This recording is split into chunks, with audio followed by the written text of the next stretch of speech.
Андрей, привет. Привет. Хотелось бы сегодня поговорить о всяких новомодных штуках, которые э, общественностью ожидаются уже скоро-скоро. Об этом снимают фильмы, играют в игры, пишут книги, и все это называется так достаточно расплывчато, но с намеком. То есть киберпанк, биопанк и всякий панк. И, соответственно, хотелось бы это вот обсудить. Вот, потому что, ну вот, что мы видим из этого на данный момент? Вот, как я говорю, сфера искусств, сфера культуры демонстрирует нам разные поведенческие и какие-то такие атмосферные образы вот этого всего будущего, которое, в принципе, всегда очень напичкано всякими высокими технологиями, причем в буквальном смысле напичкано, потому что они пичкаются во все, в том числе и в человека, и непосредственно ему и внутрь, и наружу, как говорится. И с другой стороны, вот что я тоже как бы в этом всем замечаю, что всегда это какое-то жесткое классовое расслоение. То есть на фоне, я не знаю, там каких-то феодально-рабовладельческих образцов, что какая-то бедная беднота, которая бегает внизу и пытается кусок хлеба заработать. И с другой стороны, ну, какие-то такие полубоги там вверху, которые висят и думают, чем им жизнь занять.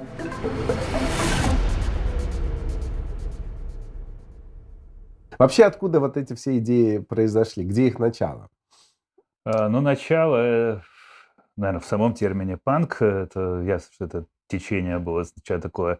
Но я э, думаю, многие не знают просто, откуда панк вообще возник. Ты вот может нам дать маленькую историческую ну справку? это тоже вопрос. Да. Сложно считается официально. Там все эти процессы в Британии, начиная там с года 75-го, 76-го, 77-й, там, это в Великобритании, но зачатки были там еще в Америке до этого. Просто, ну, больше это как музыкальное Мгм. течение, естественно, воспринималось, но там был огромный пласт эстетики. Но это отрицание буржуазного, Я да? бы сказал, что да, Это что вот так, здесь, да? наверное, скорее всего, это слово «панк» не ассоциируется с каким-то музыкальным стилем, а именно с того, что там был такой мощный нигилистический, анархистский компонент, Мгм. и вот это восстание против государства, против каких-то корпораций, и в этом смысле вот этот термин был перенят. А дальше он соединялся уже со всякими технологическими революциями, скажем так, индустриальными, технологическими революциями. И изначально я бы сказал, что если мы говорим о прошлых тенденциях, там, скажем, стимпанк, паровой панк, Мгм. да, или там атом-панк, это скорее был взгляд назад, поскольку популяризация этих жанров, ну, была связана с прошлым, и здесь она скорее вот так вот эстетическую составляющую, больше как люди выглядели, то есть начинали какие-то вот носить в этих фильмах, там то же самое в Ну, это, литературе, очки, это, которые получается, такие игровые миры, да? То есть, вот, игровые, да. скажем, ну, там, допустим, там, хорошо, этот самый популярный стимпанк, да? То есть ты просто погружаешься в атмосферу этого вот самого конца 19-го, начала 20 века, Стилизация, пароходы, пароходы, паровозы, все такое. стилизация и немножко твой Да. внешний вид соответствует этому, там, я не знаю, это те же самые очки, которые Мгм. они, наверное, там носились там определенными, ну, да, людьми, работающими там в этой отрасли, в разных там областях. Просто что мне кажется интересно вот по поводу этого киберпанка, Да. то, что здесь уже не столько взгляд в прошлое, а он реально сопоставим с сегодняшним днем, и, по сути дела, многие реальности киберпанка — это уже не просто соединение эстетики с какими-то прошлыми тенденциями, а это может быть использовано как и анализ сегодняшней действительности. И во многом вот эти все фильмы, они отражают элементы нашей сегодняшней действительности. И то же самое, кстати, и с и Мгм. с биопанком, который, я считаю, что следующий шаг после киберпанка, потому что, ну, может быть, здесь разницу немножко могу М. подчеркнуть эту, потому что, ну, где он реально сегодня выражается, скажем, киберпанк? Но я считаю, что вот этот все вещи, искусственный интеллект, роботы, и алгоритмы, вот все Да. это алгоритмическое Всё регулирование, приближает, это приближает. все, в принципе, соотносится с эстетикой киберпанка, потому что вот все эти киборги, когда в те там вчеплены Да. какие-то чипы, элементы электроники и соединены с биологическим телом, это все реально сегодня происходит, используется искусственный интеллект, и это сегодня мы видим эти примеры в сегодняшней жизни, поэтому ты не скажешь, что это совершенно абстрактные фантазии. В то Мгм. же самое время возрастает критика против корпораций, которые используют Да. технологии. Это все поэтому в какой-то гипертрофированной форме проявляется в кинематографе и в литературе, но здесь есть основа для этого реальная. Да, но опять же, то есть это интересно, что это продукт явно не для традиционного общества. Это вот все, что возможно, когда общество уже перешло, там, как называют сейчас у нас, постмодерн или что-то в этом роде. Вот, но это явно об этом. И это явно продукт как бы западного мира, то есть западного мышления. И, скажем, в каких-то прочтениях это вот как Карла Маркса «Капитал», что вот все это классовое разделение, все эти как бы гипертрофированные проблемы. Тоже, если Карла Маркса почитать из нашей перспективы, кажется, что он несколько преувеличил. Но, наверное, из перспективы времен Диккенса, наверное, он как-то был созвучен своему времени. Вот, так что Не, это, конечно, интересно. именно так. Эти вещи, они происходят, просто они не, скажем, не доминируют в сознании, может быть, каждого человека, скорее эти вещи, которые там описываются в литературе по киберпанку, их чувствуют, может быть, люди, вовлеченные скорее в технологический сектор, что эти риски, они на самом деле не настолько уж и преувеличены. Они преувеличены, понятно, да, из-за того, что там важно литературно заинтересовать читателей, какие-то эффекты в кинематографе более, сказать, ну, подчеркивающие эмоциональную часть, драматизируя эти процессы, но потихоньку они входят и в нашу жизнь, и поэтому здесь вот сегодня мы скажем, я бы сегодня сказал, что с будущим связано даже не только киберпанк, а биопанк, потому что Мгм. отличие здесь тоже очень интересное. Многие, может быть, это даже не улавливают. Киберпанк — это действительно продукт информационных технологий и Да. электроники. Это про чипы. Да, это про чипы. А Да. биопанк — это уже там генетические Да. трансформации, это всякая Немножко другое. Да, биоинженерия, да. это действительно манипуляции с телом, когда там можно его генетически трансформировать всячески. Это даже может быть еще такая более мрачная и страшная Да. перспектива, где мы можем на экранах видеть всяких, ну, таких уродов, Да. не знаю, каких-то монстров, которые выращены в лабораториях Или специальных прекрасных пробирках. ангелов, конечно же. Да, да, и здесь Если у вопрос тебя есть денежка. классового восприятия, Да, что, да. да, можно представить, что когда в будущем там будут свои тела омолаживать какие-то Мгм. миллиардеры, но создавать себе армию для защиты каких-то Да. биомонстров, Да-да-да. ну, теоретически, на самом деле, это что же Не, возможно? вполне Это вполне. вполне с технологией сегодня, биотехнологии на таком уровне, что эти вещи, они на самом деле, ну, не становятся такими уж нереальными. Просто другое дело, что здесь регулирование есть, которое ограничивает такого рода Мгм. эксперименты, что многие активистские группы на это обращают внимание, но в принципе с точки зрения технологий возможны такие трансформации, которые не слишком далеко будут далеки Абсолютно. от того, что описывается в книжках и в кино показывается. Да-да-да. Более того, я скажу, что цикл вполне может замкнуться, и мы вернемся в мир магии и сказок, где эти мутанты представлены были в достаточно широком ассортименте. Вот. Но, с другой стороны, вот тоже очень важная грань между нашим миром и миром там био или киберпанка. Там, наверное, сначала кибер, а потом био, то есть если уж там по сложности технологических подходов, в том, что наш мир все-таки регулируется на уровне государств. И теоретически, ну, вот часть из этих государств там демократические, люди голосуют, какие-то правительства выбирают, и они на все более-менее влияют. В принципе, что в что в биопанке такой причинно-следственной связи уже не прослеживается. Люди предполагают, что государства утратят свою власть и субъектность уже через какое-то время и останутся, ну, может быть, в роли каких-нибудь, условно говоря, локальных полицейских участков, да, то есть как-то с функциями делопроизводства. Реальную власть могут получить какие-то индивидуалы, такие талантливые, может быть, и супер влиятельные, типа вот современных Цукербергов там или Масков или там Гугла людей. Вот, и, значит, их контролировать чисто практически будет практически нереально, потому что даже сейчас эти крупнейшие корпорации, типа там Меты, ну, контролировать даже американскому правительству выглядит там слабо реальным. Но не говоря уж о том, что если они получат еще дополнительные методики контроля.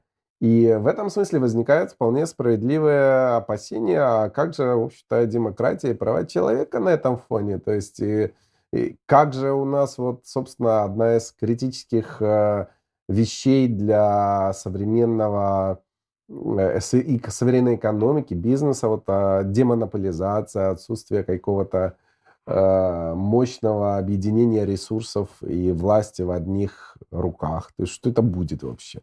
Ну, тут несколько аспектов. Во-первых, действительно, здесь можно разделить западный мир и мир за пределами Запада. Вот выглядит, что тот же Китай, ты упомянул, ты там как раз этой проблемы может и не быть, там все может, вся эта дизутопия или как она там развиваться именно на государственном уровне. Западу вот эти вот проблемы актуальны, что корпорации становятся не только сильно влиятельны, и они, по сути дела, не то, что даже имеют огромное влияние, они вообще определяют во многом повестку дня и настроение людей, те же самые корпорации, работающие с информацией, с социальными сетями.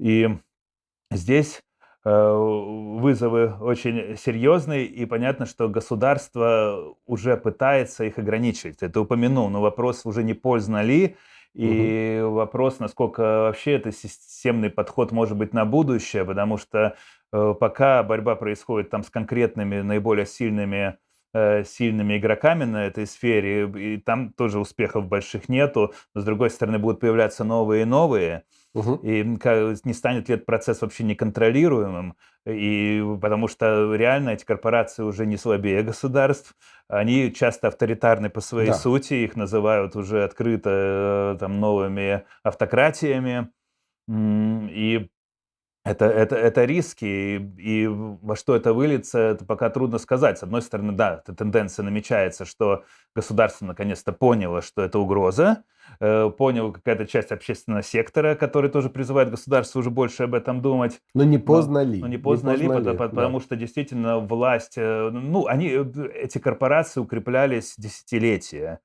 И никто их власть не ограничивал, Мгм. и они зашли уже так далеко с Мгм. такой армией последователей, притом последователи здесь не имею в виду сотрудники корпораций, а власть над умами через все эти социальные Да, сети, через, не знаю, и я повестку скажу про какую-то другое. рекламную. Вот происходит такая, как бы, с точки зрения, мне кажется, какой-то коммунистической теории обратная трансформация. Дело в том, что если мы смотрим на ну, рабочий класс, там обычные вот эти вот, собственно, нормальные массы людей, и они дрейфуют, исходя из массовой культуры, сферы коммуникаций, к атомизации. То есть как бы все вот эти вот старые, уже старые изобретения 20 века, как там какие-то крупные профсоюзы, партии, там группы влияния, они все более приобретают такой как бы декоративный и, в общем-то, системный характер.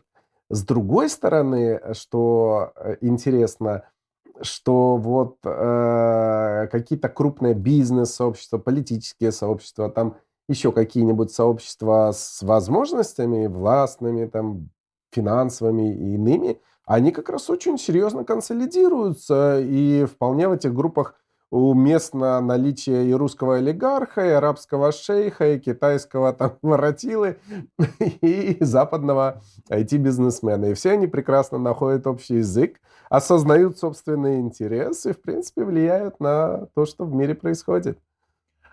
Ну, совершенно ты прав. И вот что в этом, что здесь можно единственное добавить, что, как ни странно, вот эти вещи, которые ты подметил сейчас, вот, в общем-то, даже определил, они не обсуждаются в таком ключе практически. Вот мы, которые с этим сектором, ну, с технологическим сектором работы, ну, примерно и понимаем, что так оно и есть.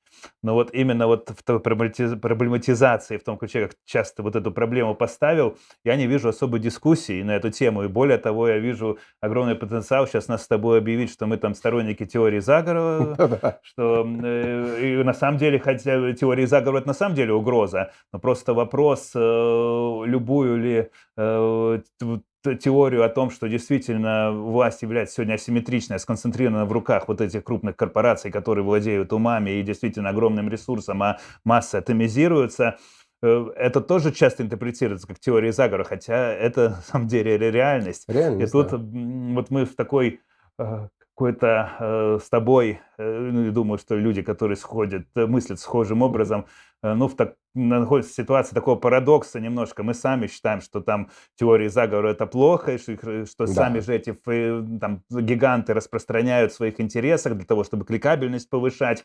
Но в то же самое время мы осознаем, что и наши вот эти вот теории, их тоже могут сейчас определить как Мгм. теории заговора, их может определить, как, не знаю, какая-то новая марксистская теория, которая может угрожать человечеству, если мы там начнем говорить про Да. восстание против Да. всего этого. Мы Да-да-да. какие-то там повернутые леваки, либертарианцы там без каких-то границ. Но на самом деле это нет, мы просто анализируем сегодняшнюю ситуацию, но мейнстрим где-то против нас. И вот вопрос, поставят ли вот как-то проблему, как ты ее сейчас поставил, когда-нибудь правительство, вот будет в каком-то таком ключе дискутироваться эта штука в парламенте, это тоже вопрос неоднозначный. Пока что эти вещи дискутируются очень поверхностно, регулирование затрагивает скорее технологии, дизайн технологий, а не саму социальную структуру и не само социальное устройство, которое тоже способствует развитию вот таких Да, тенденций, да. которые ты описал. И вот это вот, боюсь, что вот это вот ни один парламент сейчас толком не ставит, потому что тоже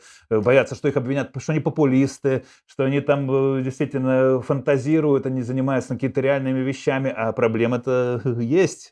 Ну, как говорится, в постмодерне истина очень гибкая и Да, зависит от да. очень многих, скажем, преломлений всего этого дела. И мы выходим как раз на основную, мне кажется, проблему всего этого дела и переходного времени. Сейчас мы явно находимся во времени глубинного перехода от одной формации к другой. То есть там вот все, что мы в детстве, там, юности видели в 20 веке, вот еще вот как бы там чуть-чуть заехали в 21 веке на этом деле, сейчас постепенно замещается совершенно новыми интересными, может быть, опасными явлениями, которые как-то все это трансформируют за ближайшие 10-20 лет в что-то совершенно другое. И как бы главное в этом всем, что, допустим, авторитарные страны, ну, как вот та же Россия, там, допустим, что демократические страны имеют в чем-то похожие тенденции работы или взаимодействия вот как бы коллективного вот этого вот сознания и воли с властью. И власть у нас сейчас как бы немножко размыта. Это уже не то, что как раньше там какой-нибудь условный король, да президент, да его окружение. А сейчас это вот власть как бы такая дисперсная. Она и в бизнесе чуть-чуть, и там, и там, и там. И зачастую главные люди ж не на поверхности. Главные люди где-то в середине. И всем этим как бы рулят. И смысл в том, что власть в нынешнем, мне кажется, в нынешней итерации, и, может быть, это будет развиваться дальше, не у того, кто реально там вверху говорит, что сегодня указ у нас такой, завтра такой, а у того, кто определяет, что конспирология, а что реальность, и что у нас правда, а что у нас ложь. И вот, собственно, основная причина, мне кажется, этих всех диспропорций в том, что реально никакого давления на этих людей, никакого влияния со стороны, я боюсь, уже не существует. Они существуют в своем прекрасном мире будущего и согласно своих воззрений на это будущее, все это как бы делают. И в принципе, вот что как бы западный мир, что другие интересные миры, каждый делает это исходя из своих взглядов. Не, ну именно так. Об этом еще в 70-х годах Мишель Фуко писал, Да. потому что ты упоминал сейчас постмодернизм. Ну, вот Фуко считается одним из основоположников постмодернистской мысли, по крайней мере, в политической теории. И именно власть он так и определял, что забудьте, что власть сосредоточена в каком-то центре, потому что политология изначально-то изучала, что для того, чтобы понять, как, не знаю, осуществляется власть в обществе, надо обратить внимание на правительство и парламент. И он говорит, что это Фуко сказал, что нет, она распространена по всему обществу, даже и не показатель, как депутат взаимодействует со своим избирателем, а важно посмотреть, как устроены структуры именно на базе всего общества. Посмотрите на отношения между врачом, скажем, и пациентом, на отношения учителя с учеником, как университеты, какого плана они предоставляют знания и за что там наказываются студенты. Вот там вы тогда поймете идейную систему общества и какие на самом Мгм. деле ценности там продвигаются и распространяются. На тот момент теория Фуко считалась интересной, но такого реального воплощения, Не наверное, имела, было, да, но да, сегодня да. это гипер Ну да, да, воплощение мы я вот в определяем. университете читал его книжки про всякие дисциплинарные практики, там тюрьма, госпиталь, там школа. Ну и казалось, да, это все как бы таким хорошими, светлыми мыслями, обобщениями, но это все были о институтах, там, условно говоря, там раннего капиталистического общества. А сейчас все тоже существует, но немножко на другом технологическом уровне. И, в общем-то, тут как бы уже не про школу надо говорить, а про корпорацию Мета, там, допустим, Про с ее корпорацию Мета "Фейсбуком, я бы да. сказал еще, знаешь, что Да, интересно, что про большой аффилированную какую-то структуру общественных организаций, как это не было бы парадоксально, что у нас вообще в нашем сознании общественные организации, негосударственные, коммерческие организации ассоциируются как с чем-то, что идет против государств. Не то, что против, критикует государство, корректирует его, ну вот оттуда исходит критика. Парадоксальным образом сегодня корпорации с этим сектором заигрывают очень успешно, и, по сути дела, вот эти активисты-идеалисты, которые должны бы вроде бы думать, как построить мир будущего, они являются проводниками вот этих идей корпораций, которые на самом деле, часто вот эти все даже негативные практики представляются как общественное благо, и вот целый сектор общественных организаций это поддерживает и тоже преподносит как общественное благо, как какую-то прогрессивную повестку. да. А на самом деле это тоже вот такие вот агенты усиления интересов, которые ну, на самом деле разрыхляют государство, я бы сказал, в какой-то мере государство, можно к ним относиться к Да. структурам государственным скептически, всячески, что они там не идеальны и так далее, но пока ничего другого нету, по сути дела, вот таком простом человеке позаботиться и некому, поскольку другие все организации пока и не сконструированы таким образом, чтобы оказывать поддержку простому Ну и человеку. о чем и речь. И вот есть, мне кажется, такие какие-то тоже общее заблуждение, что если современное государство отменить, как-то там все это э, искусственный интеллект, там роботизация, все такое сделать, то, может, это государство там и не нужно толком. Вот, и можно к какой-то такой модели современной итерации анархизма перейти, там, допустим. Но все это, конечно, возможно, если при этом нету глобального неравенства. А когда у одного человека в руках, в общем-то, рубильник над миллиардами в виде Фейсбука, условно говоря, и миллиарды на руках, а другой, в общем-то, просто там ходит, работает в каком-нибудь там этом болте там или каком-нибудь службе доставки, и, в общем-то, на самой нижней цепи пищевой пирамиды, то про равенство и как бы анархизм тут, мне кажется, разговаривать пока рановато. Да, анархизм возможен все-таки в обществе таких сознательных людей. А сегодня Да. действительно вот те же самые корпорации настолько долго занимались манипуляцией поведения ну, рядового, скажем, использователя, что трудно вообще понять, как эта основная масса людей сегодня сможет соорганизоваться, самосоорганизоваться таким образом, без поддержки того же государства, чтобы обеспечить, ну, все необходимые функции для существования, ну, социума в целом, чтобы не было, не знаю, войны всех против всех, чтобы не было голода и чтобы ликвидировать тоже неравенство. То есть Да. просто этих механизмов нету, поэтому государство остается единственной опорой сегодня.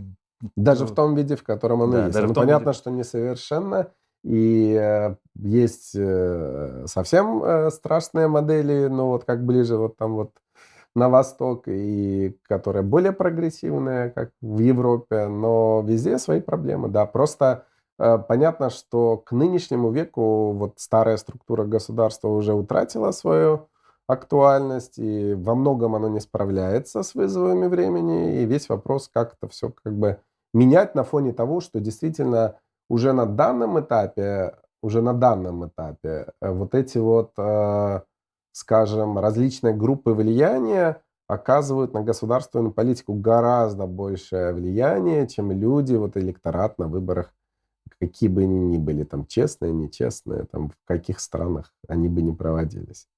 Ну да, именно так, поэтому что нам остается делать? Ну, просто следить, пока критически Остается эти вещи наблюдать, да. актуализировать, Да. донести до широких слоев населения. Такого ресурса нету, политики к этому тоже не готовы. С идеями такими выступать будешь популистом, сторонником теории Да, заговоров, да. поэтому круг немножечко такой порочный, но как активисты мы, наверное, продолжим, по крайней мере, Ну, говорить в об этих каких-то вещах. ограниченных, да, вещах, где мы способны что-то менять, будем менять. Да? Спасибо, Андрей, за беседу. Было очень интересно.